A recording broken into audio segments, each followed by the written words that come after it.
Green revolution. ഹരിത വിപ്ലവം ആരംഭിക്കുന്നത് 1940-70 കാലഘട്ടത്തിലാണ്.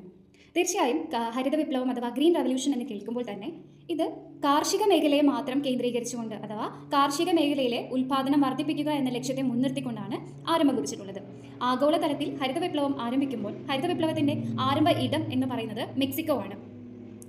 ഹരിത വിപ്ലവത്തിൻ്റെ പിതാവ് എന്നറിയപ്പെടുന്നത് നോർമൻ ബോർലോഗ് എന്ന വ്യക്തിയാണ്. നോർമൻ ബോർലോഗ് 1 മില്യൺ ജീവിതം രക്ഷിച്ച മനുഷ്യൻ എന്നും നോർമൻ ബോർലോഗ് അറിയപ്പെടുന്നുണ്ട്. ഹരിത വിപ്ലവത്തിൻ്റെ പിതാവായ നോർമൻ ബോർലോഗ് 1 ബില്യൺ ജീവിതം രക്ഷിച്ച മനുഷ്യനെന്നും അറിയപ്പെടുന്നു. തീർച്ചയായും ബോർലോഗിൻ്റെ പേരിൽ ഒരു അവാർഡ് കൊടുക്കപ്പെടുന്നുണ്ട്.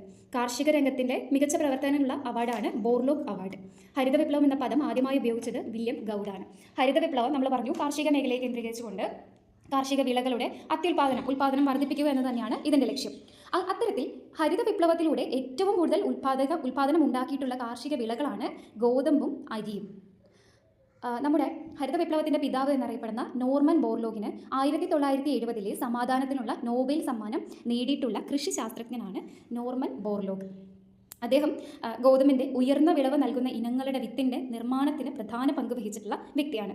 ഇനി ഹരിത വിപ്ലവം ഇന്ത്യയിലേക്ക് നോക്കുകയാണെങ്കിൽ ഹരിത വിപ്ലവം 1967-68 കാലഘട്ടത്തിലാണ് ഇന്ത്യയിൽ ഹരിത വിപ്ലവം ആരംഭിക്കുന്നത്. സ്വാഭാവികമായിട്ടും ഇന്ത്യൻ ഹരിത വിപ്ലവത്തിന് 2 ഘട്ടങ്ങളാണുള്ളത്. ആദ്യത്തെ ഘട്ടത്തെ ഗോതമ്പ് വിപ്ലവം എന്നും അറിയപ്പെടുന്നു. ആദ്യഘട്ടത്തിൽ ഹരിത വിപ്ലവം ഹരിയാന, ആന്ധ്രാപ്രദേശ്, തമിഴ്നാട് എന്നീ സംസ്ഥാനങ്ങളിൽ മാത്രമായിരുന്നു ഒതുങ്ങി നിന്നത്. ശേഷം അത് വ്യാപിക്കുകയായിരുന്നു. അപ്പം ഇന്ത്യയിൽ ഹരിത വിപ്ലവം ആരംഭിച്ച സമയത്ത് ഹരിത വിപ്ലവം ഇന്ത്യയിൽ ആരംഭിച്ച ആ കാലഘട്ടത്തിൽ ഇന്ത്യൻ രാഷ്ട്രപതി സക്കീർ ഹുസൈനും ഇന്ത്യയുടെ പ്രധാനമന്ത്രി ഇന്ദിരാഗാന്ധിയും ഇന്ത്യയുടെ കാർഷിക മന്ത്രി സി സുബ്രഹ്മണ്യവും ആയിരുന്നു.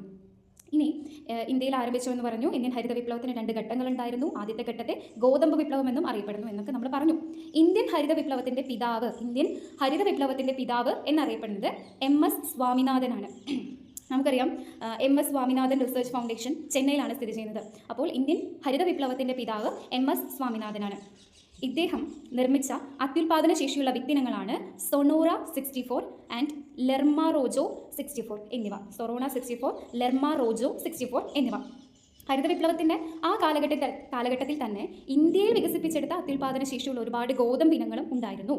ആ ഗോതമ്പ് ഇനങ്ങളാണ് കല്യാൺ, സോന, സോണാലിക എന്നിവ. നമ്മളിപ്പോൾ ഇന്ത്യൻ ഹരിത വിപ്ലവത്തെക്കുറിച്ച് സംസാരിച്ചു. അപ്പം ഏതൊരു പദ്ധതി ആവിഷ്കരിക്കപ്പെടുമ്പോഴും അതിൻ്റേതായ ഗുണങ്ങളുമുണ്ട്, അതേസമയം ദോഷങ്ങളുമുണ്ട്. ഈ ഹരിത വിപ്ലവം ഇന്ത്യ പോലെയുള്ള ഒരു രാജ്യത്ത് കൊണ്ടുവരുമ്പോൾ തീർച്ചയായും അതിന് ഒരുപാട് ഗുണങ്ങളുണ്ട്. കാർഷിക അടിസ്ഥാന സൗകര്യങ്ങൾ കൂടുതൽ ലഭ്യമാകുന്നു, ജലസേചനം കൊണ്ടുവരുന്നു, അത്യുൽപാദന ശേഷിയുള്ള വിത്തിനങ്ങളാണ് സാധാരണക്കാരിലേക്ക് എത്തുന്നത്. സ്വാഭാവികമായിട്ടും ഭക്ഷ്യധാന്യങ്ങളുടെ ഉൽപ്പാദനത്തിൽ സ്വയം പര്യാപ്തത കണ്ടെത്തുന്നു. സ്വയം അവന് ഉൽപ്പാദിപ്പിക്കാനും വിതരണം ചെയ്യാനും അവന് തന്നെ സാധിക്കുന്നു. സ്വാഭാവികമായിട്ടും വിദേശാശ്രയത്വം ഇല്ലാതാക്കുന്നു. അങ്ങനെ ഗ്രാമീണ തൊഴിൽ അവസരങ്ങൾ ഉണ്ടാകുന്നു. കാർഷിക വ്യവസായവൽക്കരണങ്ങളും യന്ത്രവൽക്കരണങ്ങളും ഉണ്ടാകുന്നു. ഭക്ഷ്യധാന്യത്തിന് വില കുറയുന്നു. സ്വാഭാവികമായിട്ടും സ്വയം പര്യാപ്തത കൈവരിക്കുമ്പോൾ വിദേശാശ്രയത്വം ഇല്ലാതാക്കി സാധനങ്ങൾ തുച്ഛമായ രീതിയിൽ വിപണിയിൽ ലഭ്യമാവാൻ തുടങ്ങി. അങ്ങനെ ഭക്ഷ്യധാന്യം വില കുറഞ്ഞു. അതേപോലെ തന്നെ ട്രാക്ടർ, പവർ ടില്ലറുകൾ, പമ്പ് സെറ്റ് പോലുള്ളവയൊക്കെ കൊണ്ടുവരാൻ തുടങ്ങി. അതേസമയം ഹരിത വിപ്ലവത്തിന് അതിൻ്റെതായ ദോഷങ്ങളുണ്ട്. ചെറുകിട കർഷകരും വൻകിട കർഷകരും തമ്മിലുള്ള അന്തരം വർദ്ധിച്ചു. അത്യുൽപാദന ശേഷിയുള്ള വിളകൾക്ക് കൂടുതൽ കീടാക്രമണ സാധ്യതകളുണ്ടായിരുന്നു.